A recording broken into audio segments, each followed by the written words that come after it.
ici à Mibale Betty. Nous avons un programme de Bisso et Bati. Nous avons une concentration de Bisso. Pour nous banda tukubenga mama Mutamu Sinzembo aleka pour nous continuer na Bisso Nzembo na simanango tukubenga mama Janine Biye aleka liboso pour na libondeli ya ouverture na komba tata mwana pe mwalimu msantu. Amen.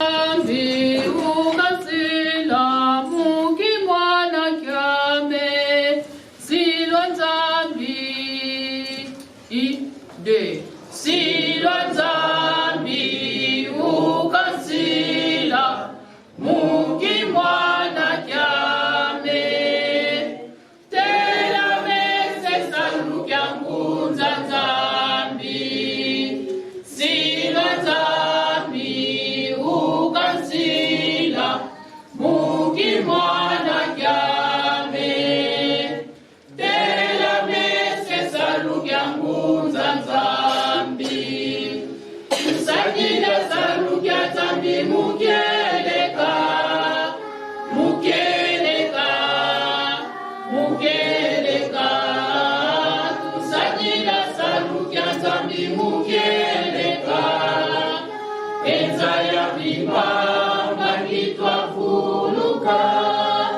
tusakila salu kya nzambi mukeleka mukeleka mukeleka tusakila salu kya nzambi mukeleka enza ya vibamba kitwafuluka vuvukyame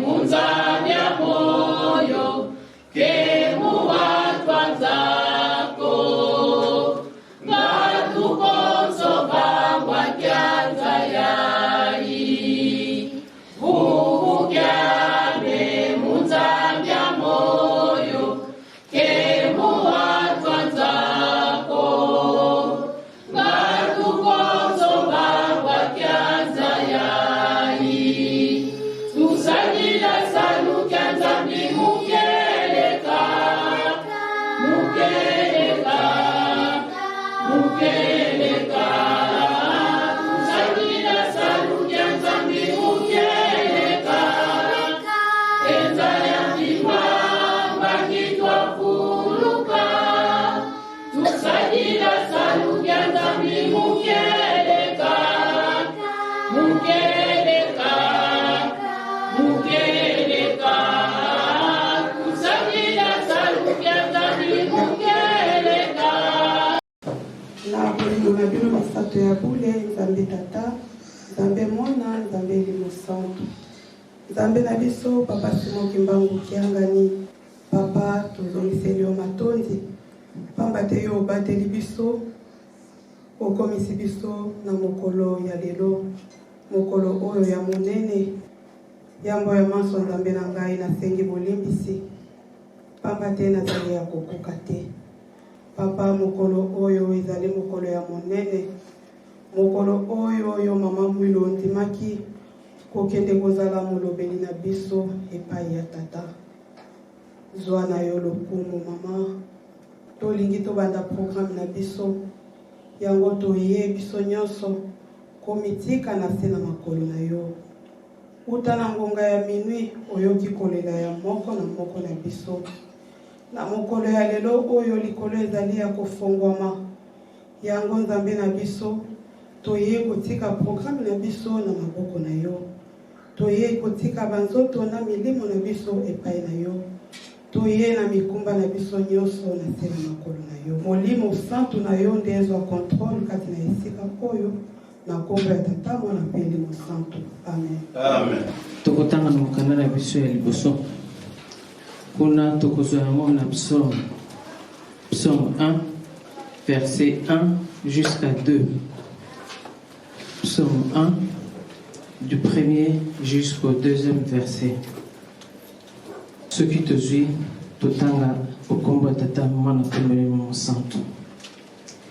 Heureux l'homme qui ne marche pas selon le conseil des méchants, qui ne s'arrête pas sur le chemin des pécheurs et qui ne s'assied pas sur le banc des moqueurs, mais qui trouve son plaisir dans la loi de l'Éternel et qui médite sa loi jour et nuit. Amen. Mama mwilu wakwa muswa kwa mitatu ngati kafutula jambuko mwela emitulu byavambana mbati kuzulu za kulumuka kebela bekebelanga mama mwilu wakwa muswa kwa mitatu katika kutula jambuko mwela eti yapambana basi muzulu za kulumuka kebela bekebelanga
Kumbaza pa, kembo,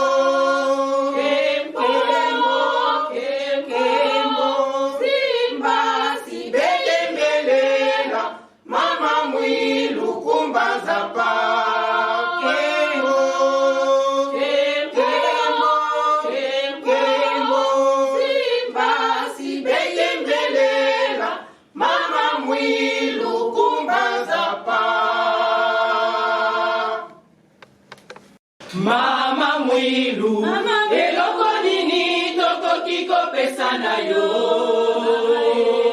mama zwa lokumu na yo mosala monene tata Kimbangu apesaka na yo yakobatela batata vala pelingoma oyo kwete biso baindo tobika na kanda ya Nzambe mama zwa lokumu na yo mama mwilu eloko nini tokoki kopesa na yo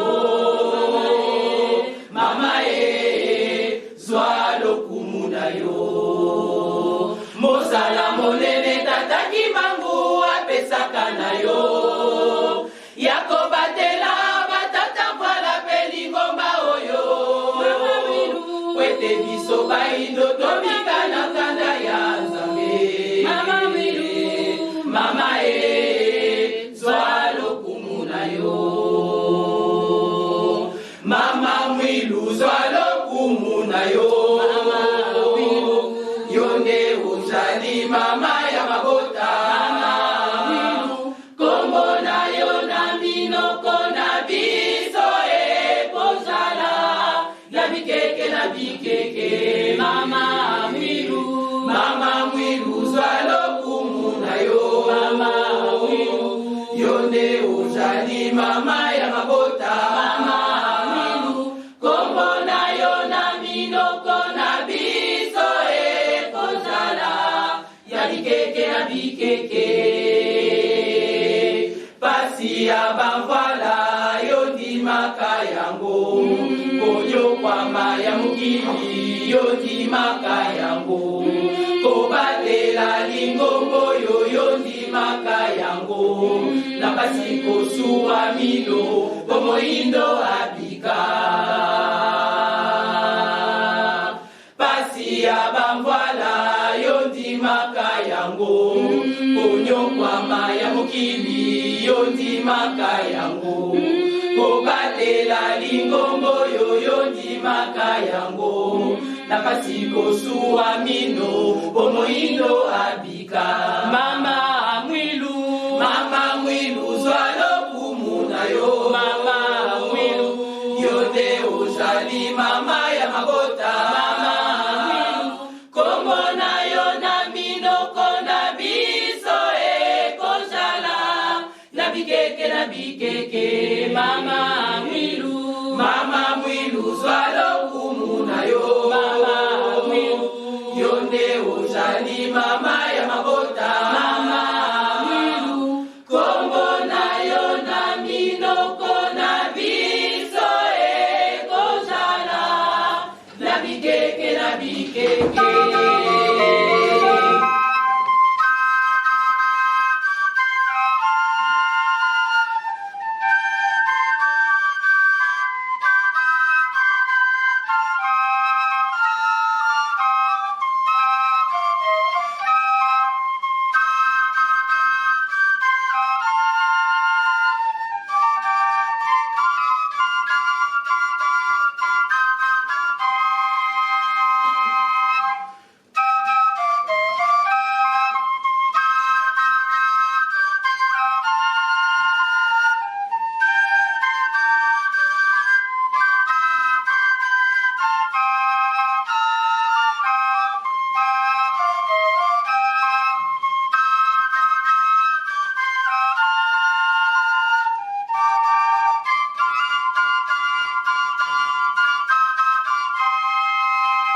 Tokotanga na mikanda na biso ya mibale tokozwa mokuna na Exode chapitre 20 du 1er jusqu'à 17e verset.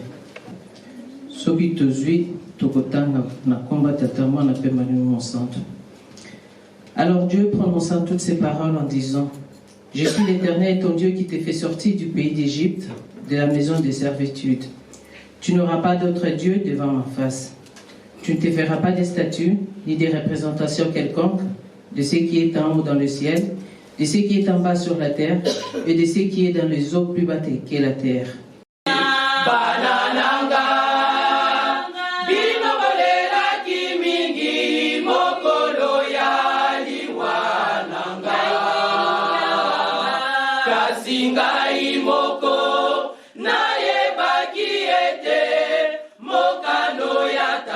Bangu ekoki banananga bino bolelaki mingi mokolo ya liwananga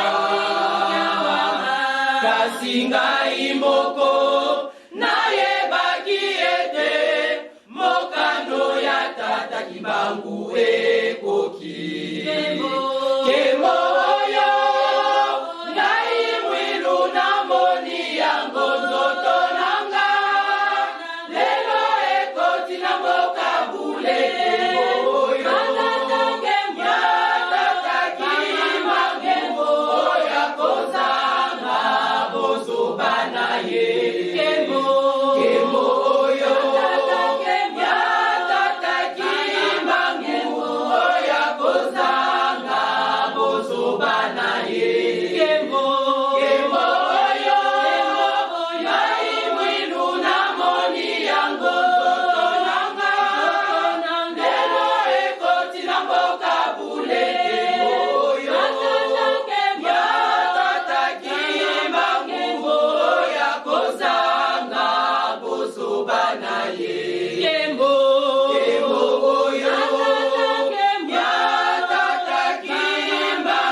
Natina na likambo oyo ya kitoko tozana mona mokona lelo tokobenga bato misato. Tokobenga mama Amélie, tokobenga mama Brigitte, tokobenga mama Mimi, bakamba biso na libondeli oyo nakomba tata mwana mpe molimo mosantu amen.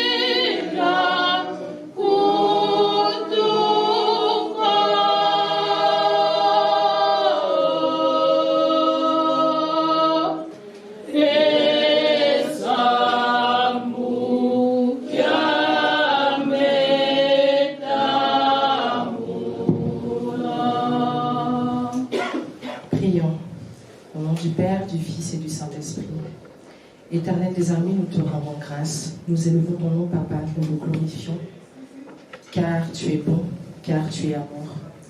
Tout au long de cette journée, Seigneur, nous avons vaqué à nos occupations, mais tu nous as accordé ta bénédiction, tu nous as accordé ta protection, tu nous as accordé ton amour, Seigneur. C'est pourquoi nous te disons merci.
tata mwana pe molimo santo nzambe tata biso bana na yo to liboso na yo to remercio nano okomisi biso na mokolo lelo ya 27 avril nde tosengi nano bolimbisi po mingi tosalaka ekokani na bokonzi na yo te omoni basali na yo baleki na elanga na yo moto na moto apesi oyo akokaki kopesa nde tosengi kopambola bango na ba oyo bakoki lelo te yo nde osalisa bango mpona mikolo ekoya bakoka mpe kotia biso basali na yo tosali mosala oyo tosengi mpe mapamboli zala na biso pesa biso nguya tosala toujours mosala na yo ndenge olingi tosukisi boye na komba tata mwana mpe molimo mosantu amen, amen.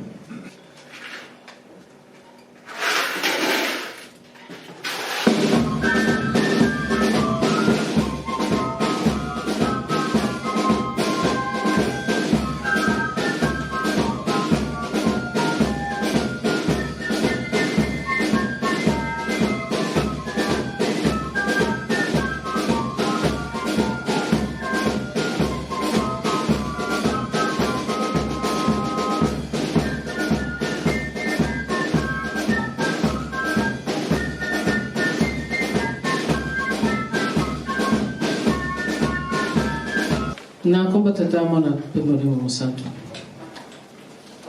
tozali kocontinue na programme na biso tokomeka kosala mwa récapitulatif na ba oyo bayaki te na baverset oyo tokotaki kozwa mokanda ya liboso tozwaki yango na psaume 1 verset 1 tina 2 psaume 1 du premier jusqu'au deuxième verset mokanda ya mibale tozwaki yango na exode chapitre 20 verset 1 jusqu'à 17 mokanda na biso ya misato tokozwa yango na 1 Corinthiens 13 du premier jusqu'au 7e verset.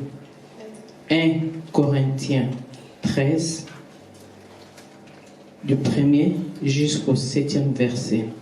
Au Canada, nous avons Matthieu 22, versets 37 à 39. Matthieu chapitre 22, versets 37 à 39.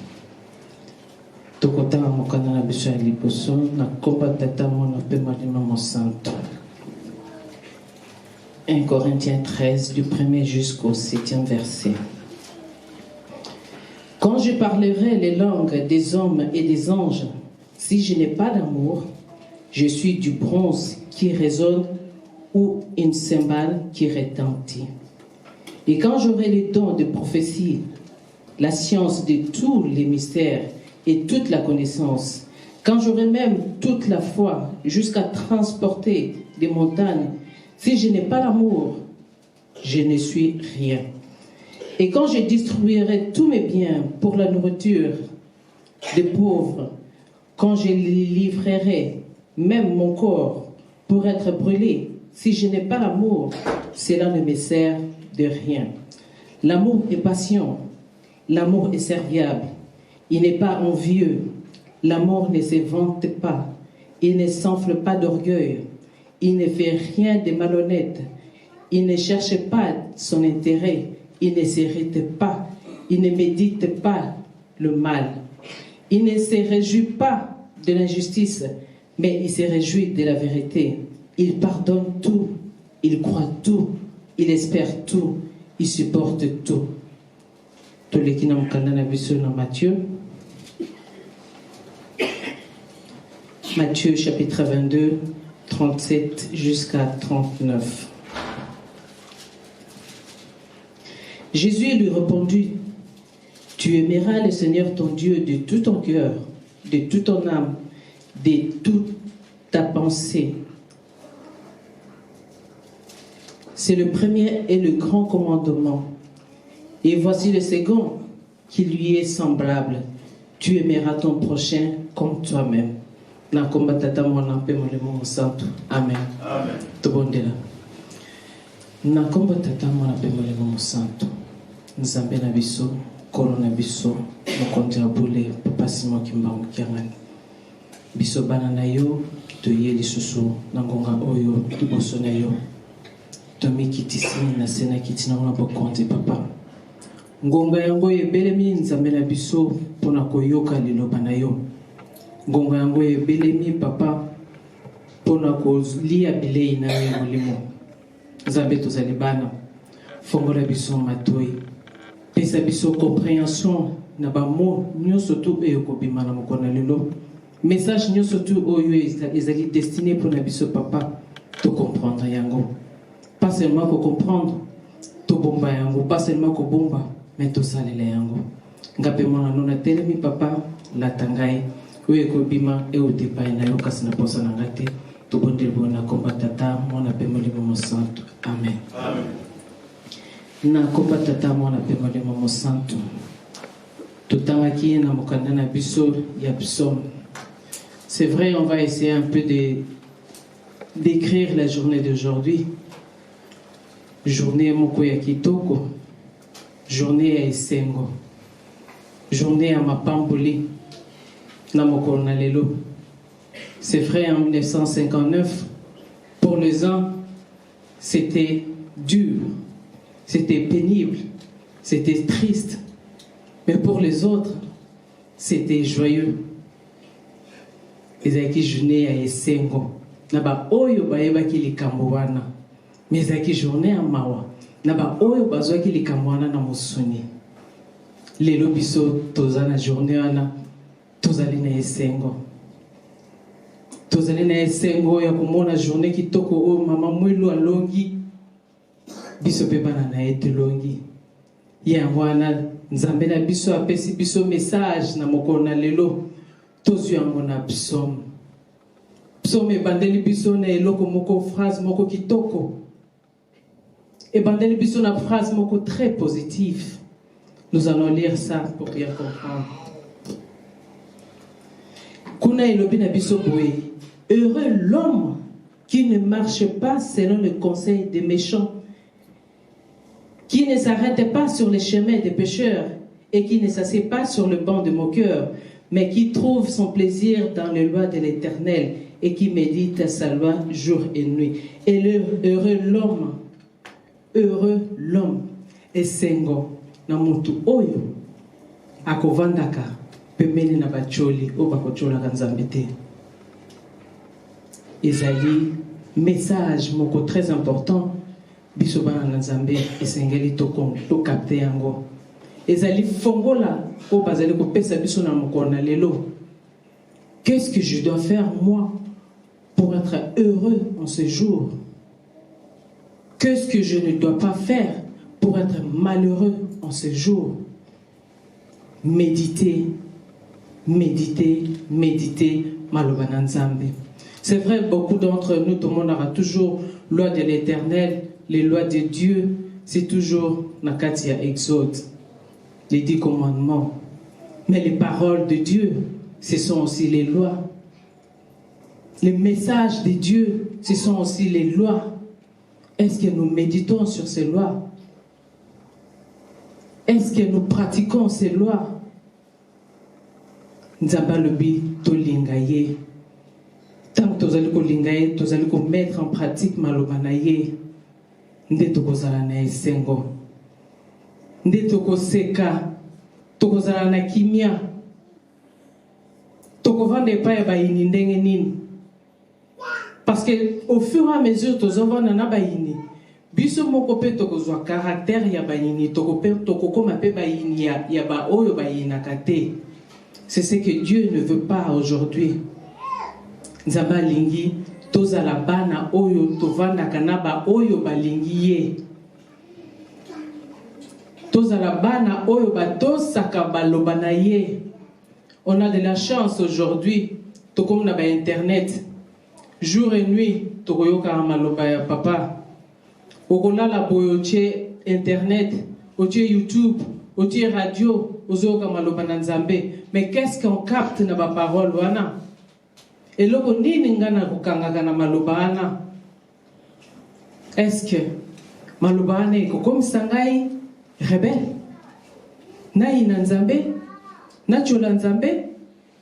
Na bandaka kokotoye bato bafingaka nzambe? Na bandaka kofanda to kotambola na ba oyo balingaka nzambe te? Biso moko tozali na fongola ya réussite na biso. Biso moko tozali na fongola ya esengo na biso. Biso moko tozali na fongola ya mawa na biso. Mais aujourd'hui, ce n'est pas un jour de malheur, c'est un jour de joie. Alors la clé est en nous. C'est moi-même qui ai la clé de réussite. J'ai la clé de la joie. Namokona lelo nzamba pesi biso yango. Abituza na esengo. Tosepelaka na ba oyo bazali na esengo. Tosepelaka na ba oyo balingaka ye. Tosepelaka na ba oyo bakumisaka ye. Ekozala na ngai na yo pasi. Soki na mokolo na suka to échoué. Totalaka karande tozoko ko dépenser ba carburant. Tozoko dépenser ka bambongo ya ko sombaka ba abonnement. Tozoko dépenser ka même effort na biso physique juste pour venir ici. Et au dernier jour on a échoué. À quoi bon? Yango lelo apesi biso fongola. Tozala na esengo. Donc la biso nyoso tout toza réunion aujourd'hui. Est-ce que nakata mitema na biso toza na esengo? Est-ce que nakata na mitema na biso toza na kimia? To se poser la question. Esengo na oyo atosaka mebeko na nzambe.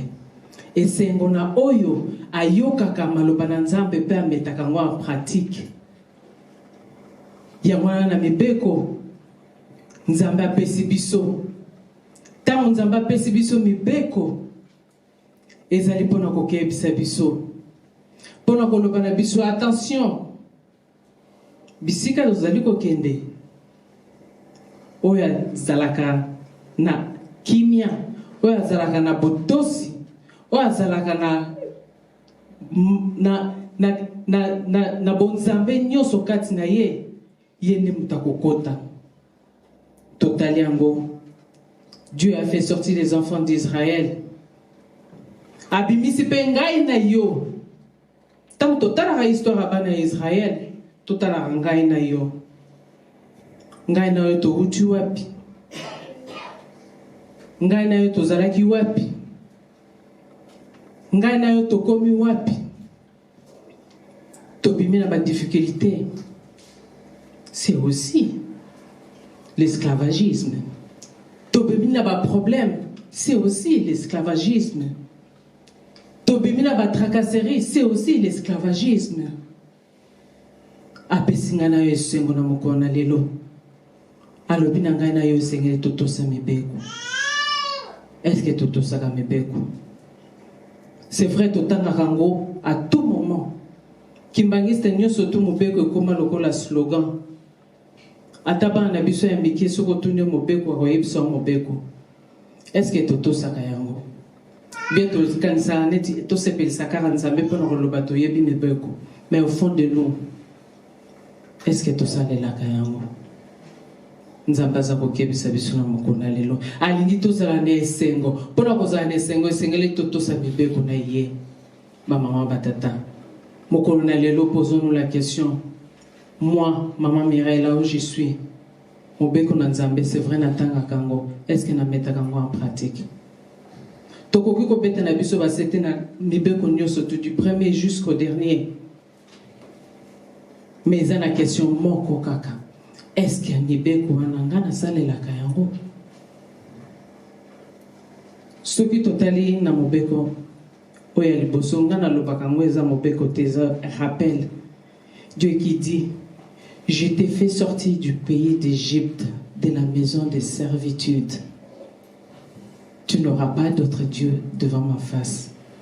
Na bimisio na boumbo, na bimisio na pasi, na bimisio na célibat, na bimisio na stérilité, na bimisio na pauvreté, na bimisio na chômage. Et aujourd'hui, tu es dans la joie. Est-ce que tu pratiques mes commandements? Est-ce que tu obéis à mes lois? C'est ça la question que nous devons nous poser, chacun de nous, en ce jour.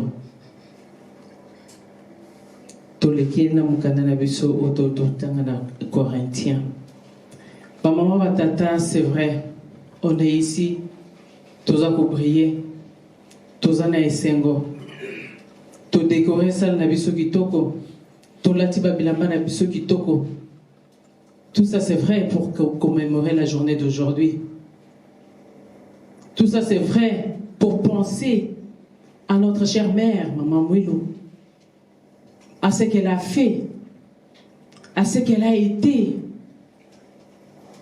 Mais intérieurement, est-ce que moi, ndenge tozomona extérieur ya sale na biso, est-ce que intérieur na ngeza boy?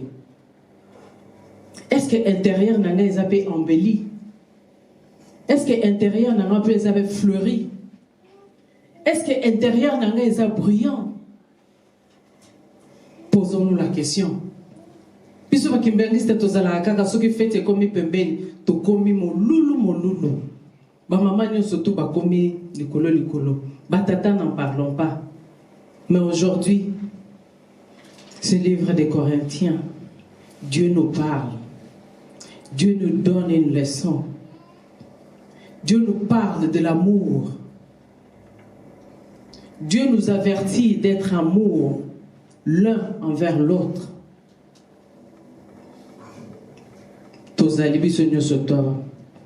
On est l'un à côté de l'autre.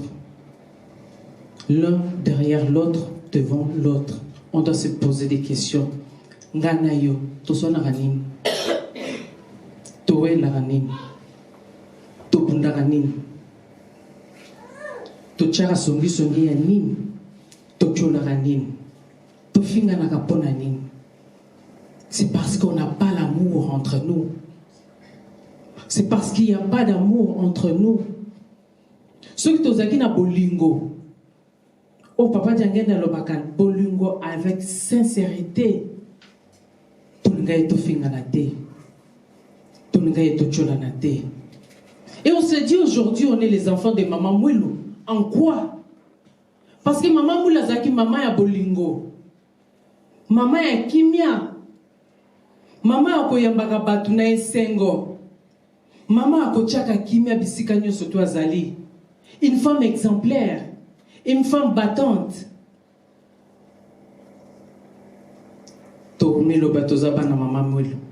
Est-ce que réellement tu as Maman Mwilo? Parce que si on était les enfants de Maman Mwilo, on allait avoir l'éducation de cette femme, de cette héroïne. Éducation de Ningana Tozanango. C'est quelle image que nous reflétons? Maman Batata. Lelo mama zako senga na biso. Depuis bandeli ndenge totanga kitozala nesengo. Yaza nesengo. Esengo memaka bolingo. Bolingo memaka kimia. Okoki kozala na ona ba doya ndenge na ndenge batangeli biso awa. Tu peux être pasteur. Tu peux être diacre. Tu peux être longi. Tu peux être kengi. Tu peux être chef de mouvement, service et association. Tu peux être mon dimi encore plus fort, mais aussi longtemps que tu n'as pas l'amour, c'est échec sur échec. Nyosoto tokosala, ezanango échec. Nyosoto tokoloba, ezanango échec. Quand on n'a pas l'amour, on est voué à l'échec. Lelo, mama sengi na biso, bana nangai. Qu'est-ce qu'elle doit faire encore, cette femme? C'est déjà fait. Elle nous a déjà montré. Si cette femme n'avait pas l'amour,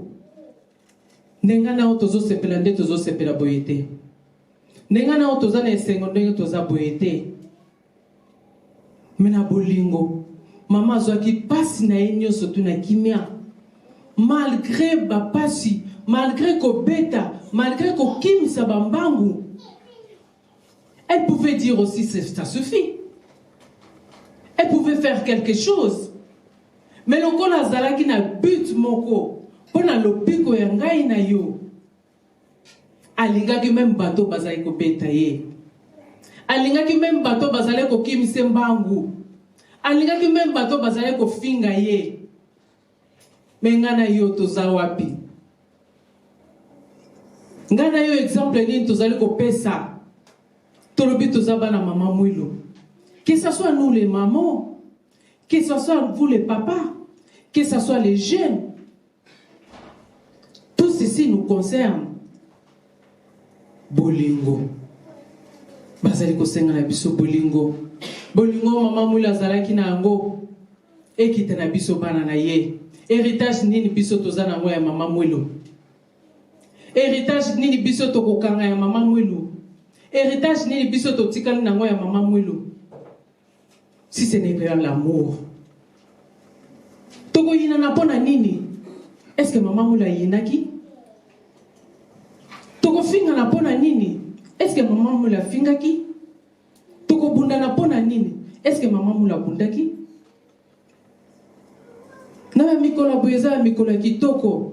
Nous kimbangistes, on aime toujours des fêtes comme ça. Est-ce que Ngana yo, aujourd'hui c'est une grande fête? Tos yeux à ta conscience, tos yeux à ta exemple. Yako bengana, ko sengana bolimbisi, na kati na bolingo. Pour la passer fêto ya kitoko. On dit toujours, na jour boinzamba fungola galikolo. Oui. Mais quand toi et moi, on n'a pas l'amour entre nous, qu'on ne se trompe pas. Tout le monde a ça les acquis, oui, mais si on n'a pas l'amour, cela est vain. Tout un exemple à Maman Mwilo, Maman Batata. batata tolanda exemple ya mama Mwelu toyokisa ye soni te mama anyokami mpo na ngai na yo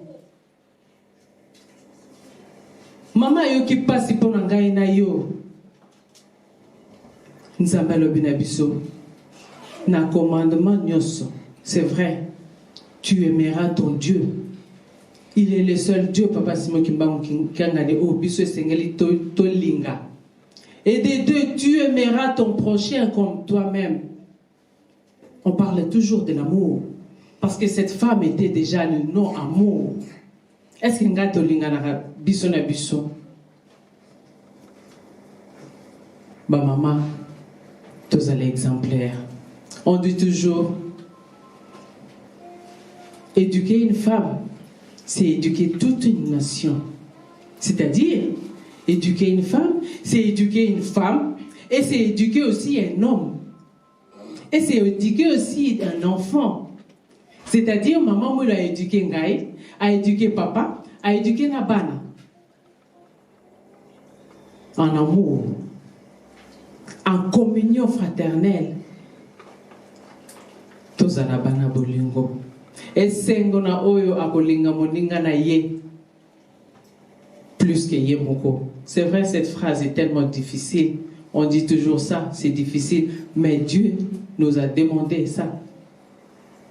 Dieu nous oblige de nous aimer entre nous. Tu aimeras ton prochain. C'est une obligation. Si on gana otokolinga na te pona nini? On dit toujours maman Mwelu azalaki maman bolingo. Bolingo ngo ezali wapi? Ba maman ya Liège. Bolingo ngo ezali wapi? Ba jeune ya Liège. Bolingo ngo ezali wapi? Ba papa ya Liège. C'est vrai, on peut multiplier des paroles ici. Tokoro continue la biso atati 22h, 23h. Mais quand cette phrase, ces mots, amour, ne pas en nous, ça ne servira à rien. C'est l'amour qui compte. L'amour efface tout. L'amour efface la jalousie. L'amour efface la haine. L'amour efface la trahison. L'amour efface la méchanceté. Journal et le journée qui toko. To bébé sa yangote. To bongisa yango par contre na bolingo. To bongisa yango na kotosa nzambe. To bongisa yango na kozonga liboso na nzambe. Soki tozalaki batu oyo tozali ndenge nzambe azali alobi na biso na mikanda nyonso te. Ba maman batata, il serait grand temps na biso to changer. To embellir mitema na biso. Lelo coûte que coûte. Avant que to bima, avant de franchir porte wana, esengeli biso na biso toza na esengo. To lakisa bolingo biso na biso, mais pas ya hypocrisie, l'amour qui vient du fond. Parce que maman moulazaki muta hypocrite. Tozoloba toza image ya maman Mwelu. Maman Mwelu était une femme qui était sincère. Biso pe sengeli na biso tozala ba maman est sincère. Ba maman bazana bolingo, ba tato bazana bolingo. Parce que quand maman Mwelu a éduqué, il a éduqué aussi les pères.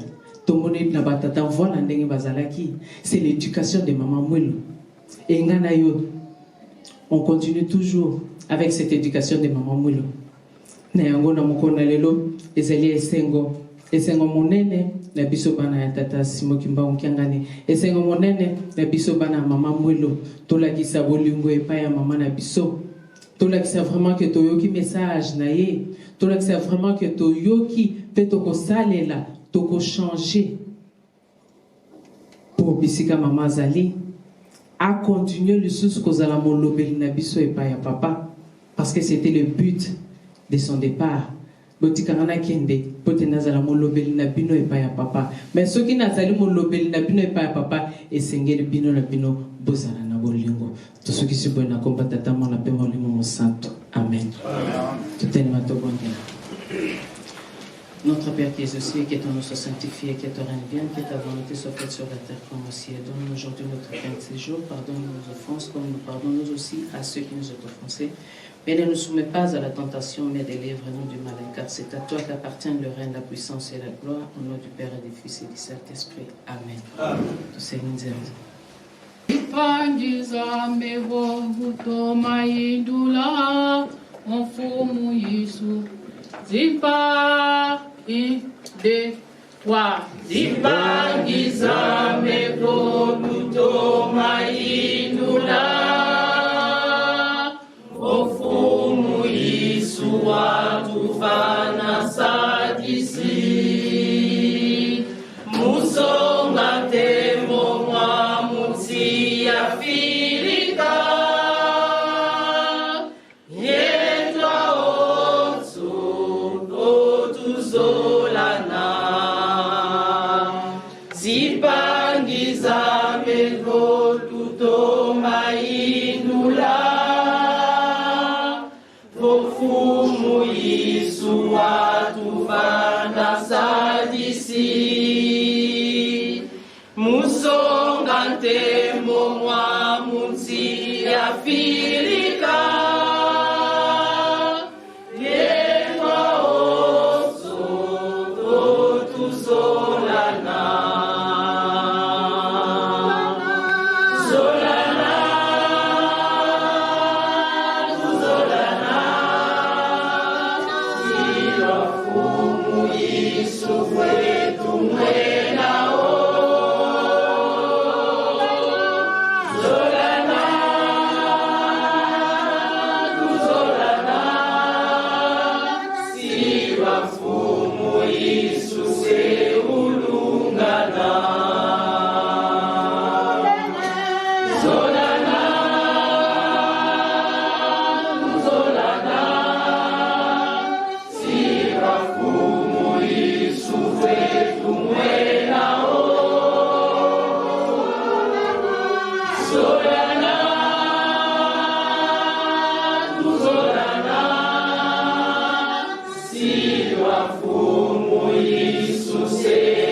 na continuité à programme aleka na komba tatamu na pembo le Mungu Santo. Amen. Amen.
Soutien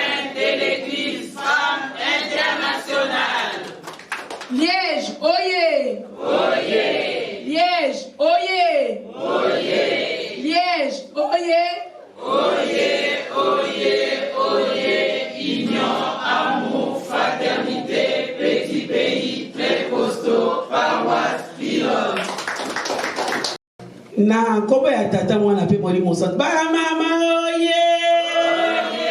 Bana mama mulu bariki wa Manzitani oye. Est-ce que nana ndimaki? Ete lelo mama kuku kotel maliboso ya batata ba pesa yembote. Kasi mama mulu soki ya longaki ezalaki na tina. Tala lelo mama atelemi ezali kolonga ya mama mulu. Biso pe sengeli to longa. To sala musala. Pote mama mulu atina biso lingomba. To pesa mama na biso mbote na komba tata mwana pe Molimo Centre. Na komba tata mwana pe Molimo Centre. Mama fala na yo. Ba mama oye. Na kombo ya tata ya mwana pe ya Molimo Centre. Ya solo toyoki nanu mateya ndenge mama longi apesi biso.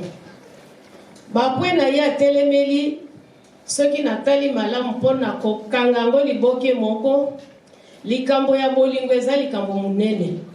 Likambo ya botosi ezali likambo munene. Mateya apesi biso kati na psom. Apesi biso likambo mama mwilo aza kotambola nango.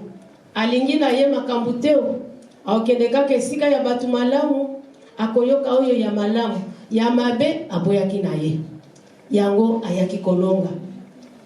Toye kotala lisusu, aye kotanga kati na mokanda ya mibeko. Mibeko batata na bamama yango nde bomo ya mutu. Bomo ya mutu nde mibeko. Osala boni okita omata papa, bomo ya mutu nde mibeko. A petit c'était katina mobeko à ne pas négliger. Donc yozala nani to simbaka mobeko ya ngonde lobiko. Nde masolo ya mama mwilo ebikisi ye yango wana. Aye kotangela biso lisusu kati na mokanda ya Paul pe ba Corinthiens. Alobeli lisusu kaka bolingo. Alongoli makolo na ye nesika wanate elingi kolobete bolingo yo mama mwilo atambola kati na yango kaka yango nde biso ba mama totambola kati biso batata totambola kati soki tolobi ba mama tozotia kaka po lingomba nde asali bongo eza biso ba mama te soki totali malamu bana ya mibali bana basi tozali kaka mama na biso moko mama mwilo moboti akolinga te mwana na ya beba ezala ya mobali ezala mwasi akolinga bango nyonso bazala batu na solo na sembo yango masolo oyo mama moteya te biso azongisi biso kaka kati na ndaku ya mama mwilu bizaleli na ye na ndenge sengeli kosalema bandeko toloba nini ndenge na yebisi bino kaka dimanche nde tokokota na profondeur ya masolo ya mama mwilu pamba te ngonga ekei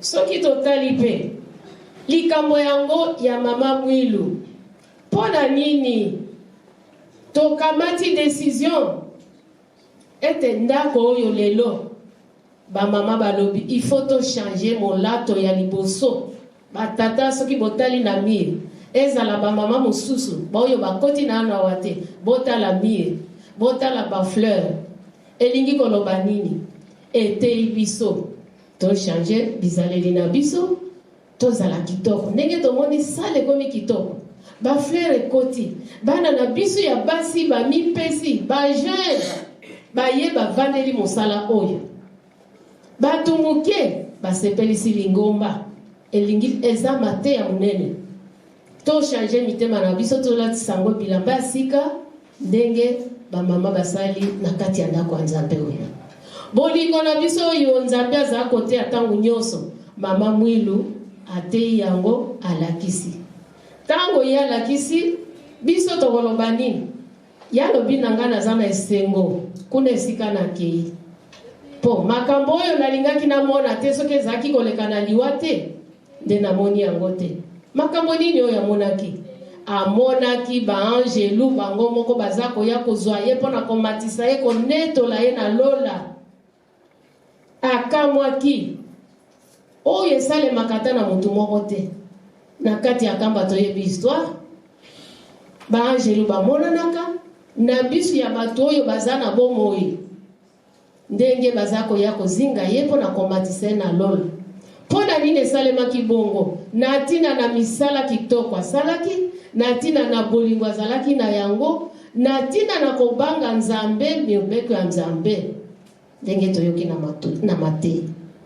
Ba mama na ngai gana zana esengo makasi tozalaki batu te. Tata Molimo Mosantu aye kotia biso tozala batu. Papa Fumalongo alobi nazana pasi pe na mawa.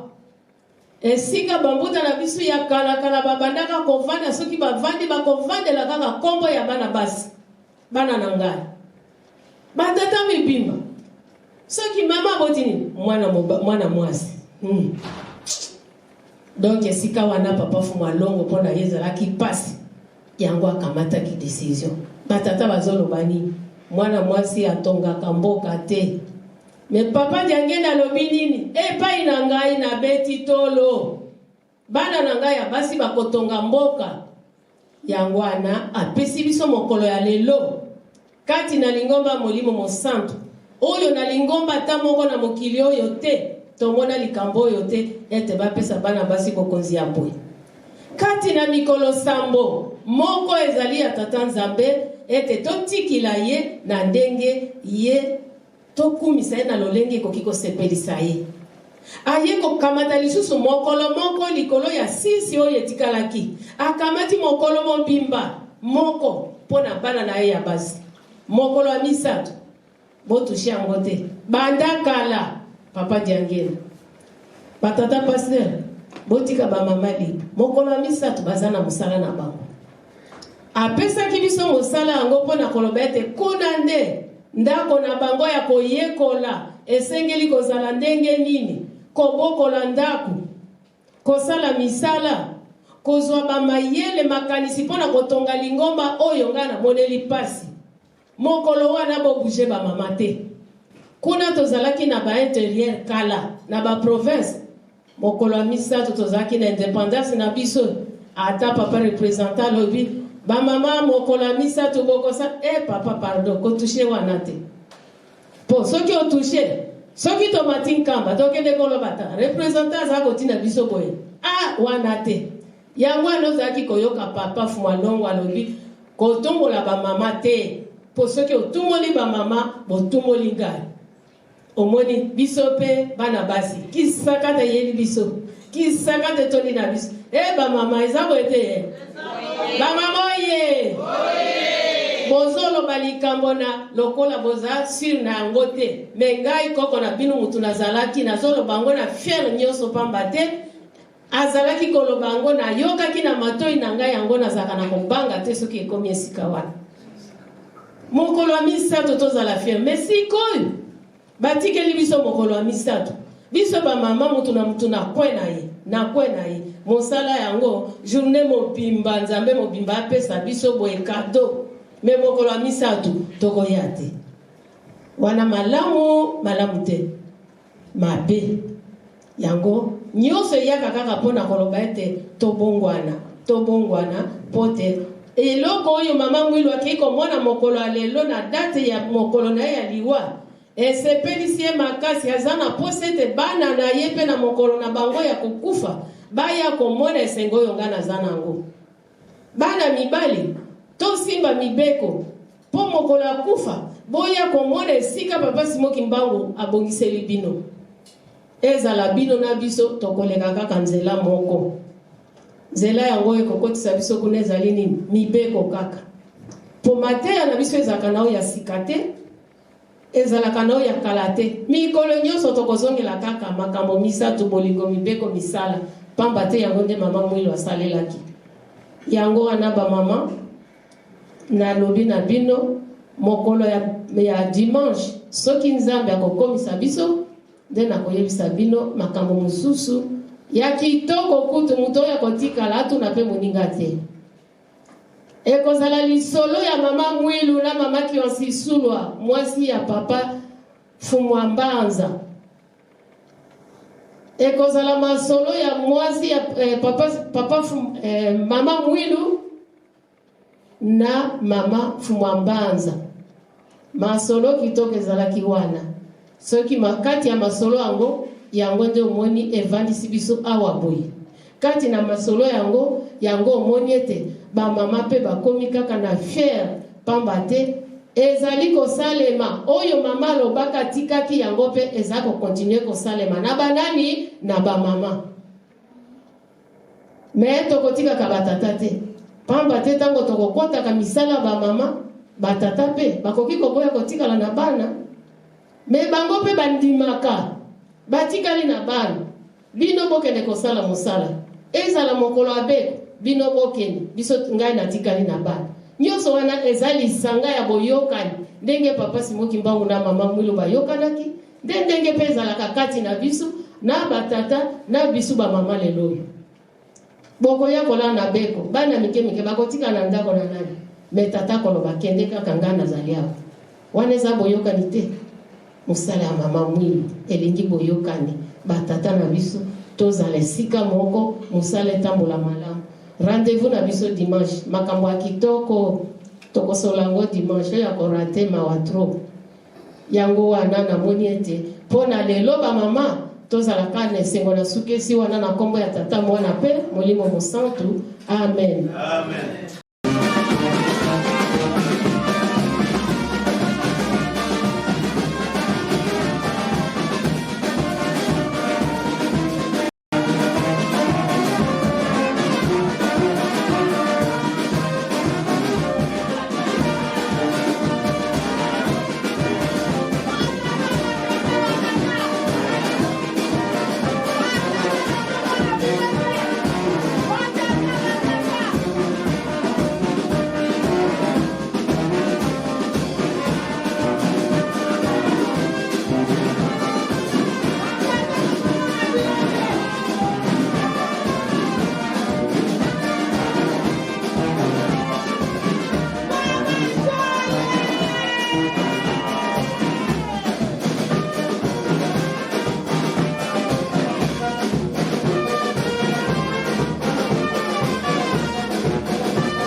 Mais mosala ya ofele ezalaka te oyo tosali tokotisa tata Simoki Mbangu nyongo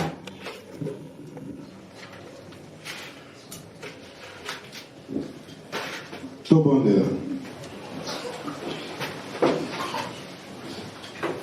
na kombo misato ya bule nzambe tata mwana tata molimo mosantu nzambe wa bakoko na biso nzambe wa boti ba biso nzambe na biso lobi nzambe ya bana mpe bana na biso tata tokoloba nini na ntango lelo mokolo kitoko na 1959 mama Mwilu ndiye alobi likambo na baye bazalaki pembeni na ye alobi ete sepelisi tata Simoni Kimbangu ete ngai nakende pamba te bana mpasi nde eleki malamu nakende mpo ete na transmettre ye message na bino nakozala penepene na ye mpo narapelaka ye ntina na mpasi mpe minyoko na bino yango esalamaki likolo esepelaki baangelo bamonani na ntina ya esengo pamba te mama asimbi mosala ya tata Simoni Kimbangu pendant 38 ans afaillir na devoir na ye te mama alongaki lelo ekomi esengo na ntina na biso bana papa totiki bandako totiki baoccupation totiki bamisala malgré bafatigue me toye kohonore mokolo malelo pamba te ezali mokolo ya libération na ntena na biso et surtout ya bénédiction na biso bana na yo tata Simoni Kimbangu tokoloba nini yo koliaka nyongo na motu te bana bautaki baklasse bauniversité batata bamama misala me tolembi te tofani na bandako te toye kokumisa yo mokolo ya lelo nzambe na biso olobi nini ntango toyaki awa motu na moto ayaki na likambo na ye pamba te toyebi ete lelo mama mwilo yo ye kozwa mikumba na biso bapasi na biso mpo ete okende kotransmettre yango na tata Simoni Kimbangu mwana soki aza na posa ya likambo akoyaka epai ya mama kozanga na biso bapasi na biso minyoko yo yebi tala ba jeune fille mingi baza na posa ya mabala ba jeune garçon tata salisa bango bazwa misala batata mpe bamama mutu na mutu aza na likambo na ye badémarche baactivité misala ya mutu na mutu yo pambola toyaki awa na kimia tata toni tokabwana yo okabwanaka na mutu te zongisa biso na kimia bokomi na biso tokozanga kozongisa matondo epai na yo te programme epesami na te na dimanche nde continuité ya journée ya kitoko ya lelo bongisela biso et surtout bamama ya Liège tata apesa bango courage mpe combativité et surtout batelema lolenge batelemi lelo tata telemisa bango kimia kaka tosengi kati na biso banda na banzoto mpe milimo na biso na nkombo misato ya bule tata mwana nzambe molimo mosantu amen, amen. Tokende malamu